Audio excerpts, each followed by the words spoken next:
বাংলার জমিনে তরিকতকে ঘরে ঘরে দিয়ে বেলায়েতকে একেবারে সাধারণ পানির মতো যেই ব্যক্তি করে দিয়েছেন তিনি হুজুর গৌসে মেজবান্ডারি কেবলা কাবা রাদিয়াল্লাহু তাআলা আনহু।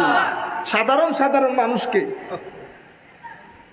আমাকে এক ব্যক্তি বলতেছেন, হুজুর খোদু আয় খোদে ওখানে জিয়ারত মাহফিলে গেছি, মাহফিল থেকে আসার সময় জিয়ারত করতে গেছি, আমার হাতে টাইম ছিল না, দ্রুত জিয়ারত করে আমি আর বাবা ভান্ডারের ওখানে যাই নাই, দ্রুত জিয়ারত করে আমি ঘরে চলে আসছি। ওমা ঘুমের মধ্যে কেউ একজন আমাকে বলতেছেন, ও সময় এত কম ছিল,